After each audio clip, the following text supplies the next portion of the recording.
अध्याय 1 भाषा एवं व्याकरण, लैंग्वेज एंड ग्रामर। मनुष्य एक सामाजिक प्राणी है। प्रतिदिन समाज के लोगों के साथ उसे विचारों और भावों का आदान प्रदान करना पड़ता है। विचारों का यह आदान प्रदान वह कभी संकेतों से, कभी बोलकर और कभी लिखकर करता है। विचारों के आदान प्रदान के ये सभी साधन भाषा कहलाते हैं। भाषा शब्द संस्कृत की भाष धातु से बना है, जिसका अर्थ है बोलना। इस प्रकार भाषा मुंह से निकलने वाली ध्वनियों से बनती है। मुंह से निकलने वाली ये ध्वनियां जब वर्ग, शब्द और वाक्य में व्यवस्थित होकर सार्थक होती हैं, तभी वे भाषा कहलाती हैं। मुंह से ध्वनियां तो पशु पक्षी भी निकालते हैं, लेकिन उन्हें व्यवस्थित नहीं किया जा सकता, इसलिए भाषा नहीं बन पाती। इस प्रकार हम कह सकते हैं, विचारों तथा भावों के आदान प्रदान के लिए प्रयुक्त ध्वनि व्यवस्था ही भाषा है।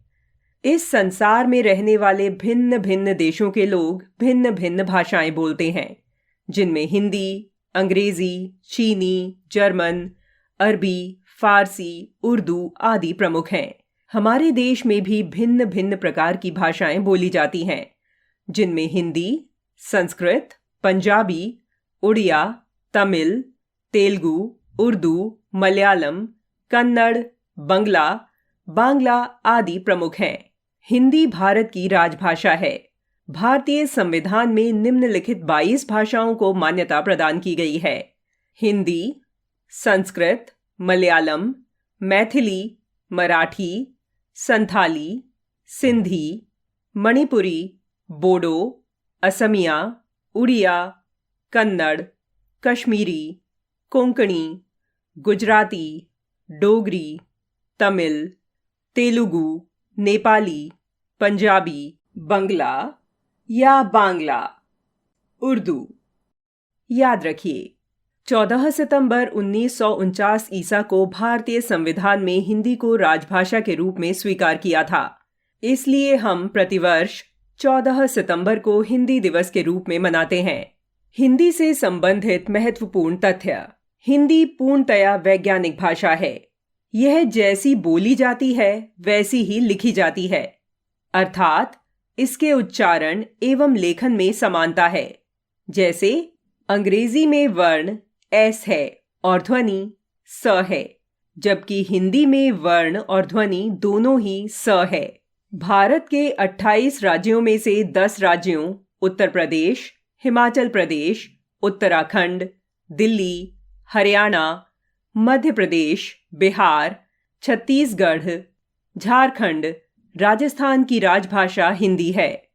इन राज्यों के अधिकांश लोगों की मातृभाषा भी हिंदी है, जिस पर वहां की क्षेत्रीयता का प्रभाव स्पष्ट दिखाई देता है।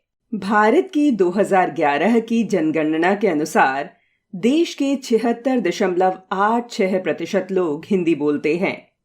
अंतर्राष्ट्रीय स्तर पर Fiji, Mauritius, Guyana, त्रिनिडाद, Tobago, Suriname, Malaysia, Nepal आदि देशों में बहुतायत से हिंदी भाषा बोली जाती है। संयुक्त राज्य अमेरिका में 6,48,983, मॉरिशस में 6,85,170, दक्षिण अफ्रीका में 8,90,292, यमन में 2,32,760, युगांडा में 1,47,000, सिंगापुर में 5,000, नेपाल में 8 लाख, न्यूजीलैंड में 20,000 और जर्मनी में 30,000 लोग हिंदी बोलते हैं। फिजी की राजभाषा हिंदी है। एक अध्ययन के अनुसार हिंदी विश्व की दूसरी बड़ी भाषा है और चीनी भाषा का स्थान इसके बाद आता है। विश्व में सर्वाधिक फिल्में हिंदी भाषा में बनती हैं। भारत में सबसे अधिक हिंदी पत्र पत्रिकाएं पढ़ी जाती हैं। हिंदी के शब्द भंडार में 1 करोड़ से भी अधिक शब्द हैं। आज हिंदी विश्व भाषा बनने की ओर अग्रसर है। भाषा के रूप, फॉर्म्स ऑफ लैंग्वेज। भाषा के मुख्यतः 2 रूप होते हैं। एक, मौखिक भाषा। जब बोलकर विचारों या भावों को प्रकट किया जाता है, उसे मौखिक भाषा कहते हैं। जैसे किसी संत या साधु का प्रवचन देना या नेताजी का मंच पर खड़े होकर भाषण देना। 2, लिखित भाषा। जब हम लिखकर किसी के सामने अपने मन के विचारों या भावों को प्रकट करते हैं, उसे लिखित भाषा कहते हैं। जैसे निबंध लिखना या छात्र का परीक्षा में कॉपी पर उत्तर लिखना आदि। सांकेतिक भाषा। जब न मुंह से बोलकर और न ही लिखकर, बल्कि संकेत या इशारों से भावों को प्रकट करते हैं, उसे सांकेतिक भाषा कहते हैं। जैसे चौराहे पर खड़ा सिपाही संकेतों के माध्यम से यातायात को नियंत्रित करता है। नोट: व्याकरण में सांकेतिक भाषा का अध्ययन नहीं किया जाता। भाषा की इकाइयां, यूनिट्स ऑफ लैंग्वेज। भाषा की प्रमुख रूप से 4 इकाइयां होती हैं। 1. वर्ण। मुख से जो आवाज निकलती है उसे ध्वनि कहते हैं। ध्वनि का मौखिक और लिखित रूप वर्ण कहलाता है। वर्ण भाषा की सबसे छोटी इकाई होती है। इसको विभाजित नहीं किया जा सकता, जैसे अ, ई, उ, क, स, च, ट, त आदि। 2. शब्द। वर्णों के सार्थक मेल से शब्द की रचना होती है। शब्दों को वर्ण रूपी टुकड़ों में विभाजित किया जा सकता है, जैसे र जमा आ जमा म जमा अ बना राम। 3. पद। वाक्य में प्रयोग किए जाने पर कोई भी शब्द पद कहलाता है, जैसे अमित विद्यालय जाता है। उपर्युक्त वाक्य में अमित विद्यालय जाता है, ये सभी शब्द हैं। इन शब्दों का वाक्य में प्रयोग करके इन्हें भाव प्रकट करने योग्य बना दिया गया है, अतः ये पद बन गए हैं। 4. वाक्य। शब्दों के सार्थक और व्यवस्थित समूह को वाक्य कहते हैं, जैसे क किसान खेत जोत रहा है, ख गाय मैदान में घास चर रही है। उपर्युक्त शब्द समूह वाक्य है। लिपि, स्क्रिप्ट। ध्वनियों को लिखकर प्रकट करने के लिए निश्चित किए गए चिन्हों को लिपि चिन्ह कहते हैं। प्रत्येक ध्वनि के लिए अलग अलग लिपि चिन्ह होते हैं। इन चिन्हों को लिखने के ढंग को लिपि कहा जाता है। जैसे हिंदी व संस्कृत भाषा देवनागरी लिपि में लिखी जाती है, अंग्रेजी रोमन लिपि में लिखी जाती है, उर्दू, अरबी, फारसी लिपि में तथा पंजाबी गुरुमुखी लिपि में लिखी जाती है। कुछ भाषाएं और उनकी लिपियां इस प्रकार हैं: भाषा लिपि, Hindi Devanagari, Angrezi Roman, German Roman, Sanskrit Devanagari, Punjabi Gurmukhi, Urdu Farsi, Arabi Farsi, Marathi Devanagari, Nepali Devanagari, French Roman, Rusi, Spanish Roman. बोली, डायलेक्ट। किसी क्षेत्र विशेष में बोली जाने वाली भाषा को बोली कहते हैं। बोली को अपने अपने विचार प्रकट करने के लिए किसी क्षेत्र विशेष के लोग बोलते हैं, जैसे खड़ी बोली, हरियाणवी, कुमाऊनी, राजस्थानी, भोजपुरी, अवधी, ब्रिज आदि बोली के उदाहरण हैं। बोली तथा भाषा में अंतर। भाषा का क्षेत्र विस्तृत होता है और इसमें साहित्य रचना की जाती है। यह पूरे देश में या कम से कम किसी एक प्रांत में बोली जाती है। यह राजभाषा भी हो सकती है, जबकि बोली को किसी सीमित क्षेत्र में ही बोला जाता है। इसका प्रयोग सरकारी कामकाज में नहीं किया जाता है। इसमें प्रायः साहित्य रचना नहीं होती है। उपभाषा। जिन बोलियों के सहयोग से कोई भाषा विकसित हुई होती है और उनका स्वतंत्र रूप में भी अपना अस्तित्व होता है, उसे उपभाषा कहते हैं।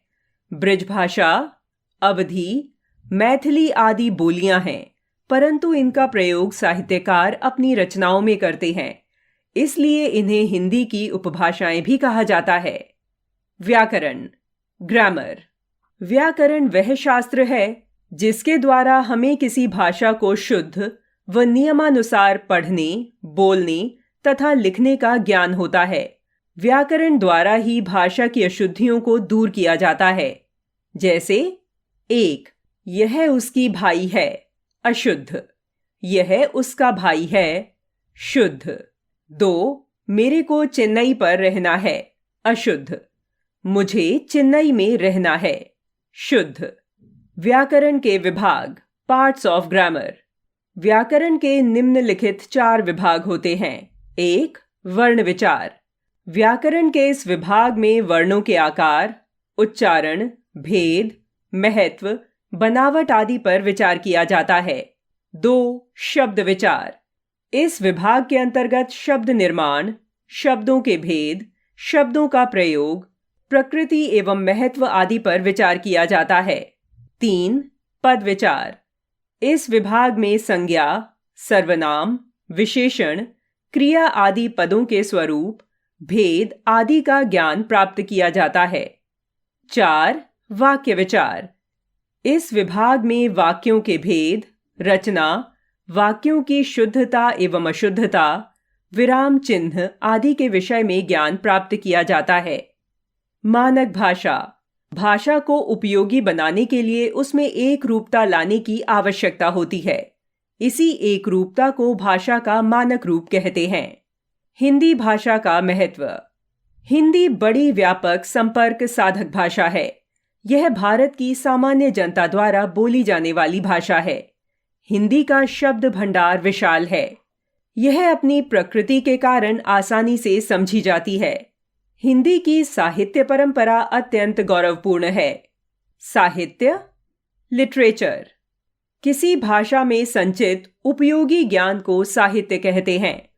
यह साहित्य प्रायः शुद्ध, परिनिष्ठित और व्याकरण सम्मत भाषा में लिखा होता है। साहित्य के निम्नलिखित 2 मुख्य रूप होते हैं। क. गद्य साहित्य। ख. पद्य साहित्य। क. गद्य साहित्य। साधारण भाषा और सरल वाक्यों में लिखित साहित्य गद्य साहित्य कहलाता है। इसमें लय, तुक, छंद आदि का कोई स्थान नहीं है। गद्य साहित्य में व्यक्त विचारों एवं भावों को सरलता से समझा जा सकता है।